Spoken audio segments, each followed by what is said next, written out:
आइए एक और कहानी पढ़ते हैं इंग्लिश स्किल्स 1 से, जो कि कहानी है Robert the Bruce and the spider.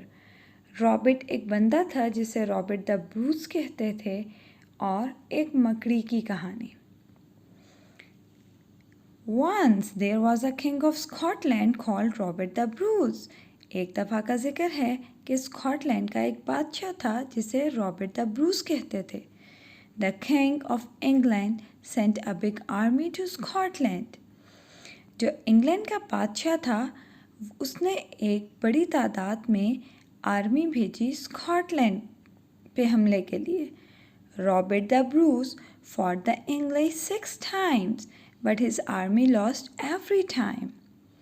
तो हुआ कुछ ऐसे कि रॉबर्ट द ब्रूस उसने इंग्लिश लोगों के साथ मतलब इंग्लैंड के साथ 6 मरतबा लड़ाई की, 6 मरतबा जंग की, मगर हर मरतबा उसकी आर्मी हार गई। One day when he was hiding in a cave, एक दिन जब वो एक गार में छुपा हुआ था, मतलब जब वो रॉबर्ट एक गार में छुपा हुआ था, Robert the Bruce saw a spider trying to spin her web। Robert the Bruce ने क्या देखा? उसने देखा कि एक मकड़ी अपना जाल बनाने के लिए बहुत कोशिश कर रही है। The spider tried 6 times to make her thread stick to the wall of the cave। मकड़ी ने 6 मरतबा कोशिश की कि उसकी जो जाल का जो वेब का उसके जाल का जो धागा है, जो थ्रेड है, वो दीवार के साथ स्टिक हो जाए, चिपक जाए। इट वुड नॉट स्टिक, मगर वो नहीं हुआ। उसे लगा कि वो नहीं होगा। On the 7th time the thread stuck to the wall. 7वीं मरतबा वो धागा दीवार के साथ चिपक गया। The spider could spin her web. अब मकड़ी अपना जाल बुन सकती थी। The spider give Robert the Bruce hope. उस स्पाइडर ने, जो मकड़ी थी, उसने रॉबर्ट द ब्रूस को एक उम्मीद दी। I will try a 7th time too, he said. उसने कहा मुझे भी 7वीं मरतबा कोशिश ज़रूर करनी चाहिए। He fought the English a 7th time। उसने इंग्लैंड के लोगों के साथ 7वीं मरतबा जंग की। This time he won and the king of England went back home। इस मरतबा वो जीत गया और जो इंग्लैंड का बादशाह था वो वापस चला गया हार कर।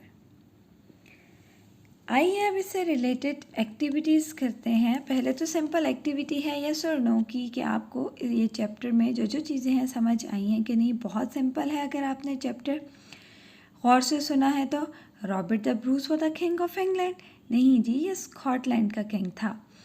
Robert the Bruce lost 6 times, हाँ जी, 6 मरतबा ये हार गया था। Robert the Bruce hid in a shed, नहीं, वो तो केव में छुपा था।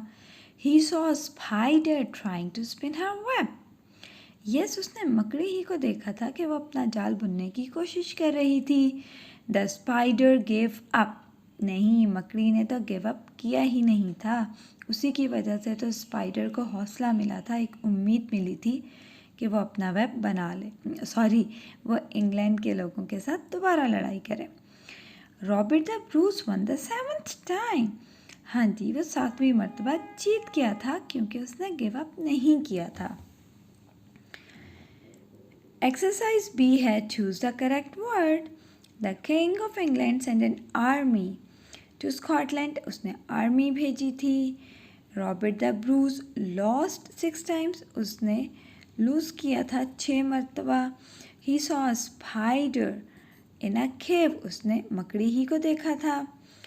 The spider did not give up. हाँ जी, मकड़ी ने गिव अप नहीं किया था। The spider give Robert the Bruce hope. उसने उम्मीद दी थी। स्पाइडर ने, मकड़ी ने रॉबर्ट को। The king of England went back home. home. Yes, King of England finally हार कर चला गया था. Write the missing words. ये missing word इसी chapter से हैं. अगर आपने चैप्टर गौर से सुना है या पढ़ा है तो बहुत आसान है इसको करना. ये है जनाब स्कॉटलैंड, केव, स्पाइडर, इंग्लैंड. इस किताब की एक मज़े की बात ये है कि ये पहले रीडिंग की तरफ लेके जाती है, उसके बाद आपको फोनिक्स की प्रैक्टिस करवाती है और फिर फाइनली इंग्लिश ग्रामर भी सिखाती है. चले आए पहले ये एक्सरसाइज करते हैं. ये एक्सरसाइज है इनिशियल कॉन्सोनेंट ब्लेंड से रिलेटेड. ये तो फ्लाई है तो आपने इसको सर्कल करना है. प्लेट, ड्रम, डर, स्केट, स्क, फ्लावर, स्टेयर, स्ट, क्लाउन, ट्रैक्टर, स्टॉप, स्ट. अभी आपको यहाँ पूरे वर्ड्स दिए हुए विद अ पिक्चर. आपने सर्कल करना है जो करेक्ट वर्ड है उसके साथ. ये है फ्रॉग, इन्होंने एक आपके लिए किया हुआ है.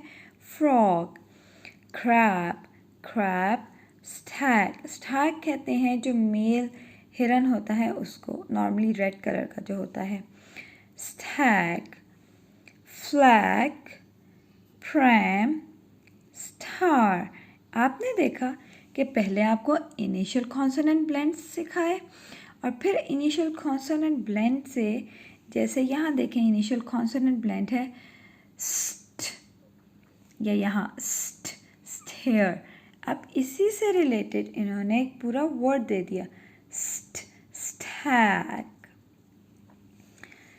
अब करते हैं कुछ ग्रामर से रिलेटेड एक्सरसाइजेस. आपने जस्ट बच्चों को ये बताना है कि जो नेम्स ऑफ द डेज हैं और जो मंथ्स ऑफ द ईयर्स हैं ये प्रॉपर नाउन होते हैं. अगर आपको प्रॉपर नाउन के बारे में ज़्यादा मालूम नहीं है, मेरे चैनल पे जाइए, वहाँ डिटेल से वीडियो बनी हुई है और मैंने ये भी शेयर किया हुआ है कि छोटे बच्चों को, 1 क्लास के बच्चों को ये कैसे करवाया जाए. तो जाइए और देखिए. अच्छा, right these sentences correctly. Ali got a new coat on Tuesday.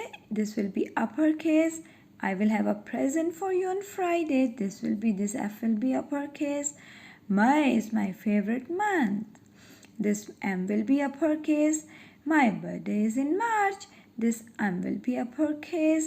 Dad's birthday is in July. J will be uppercase.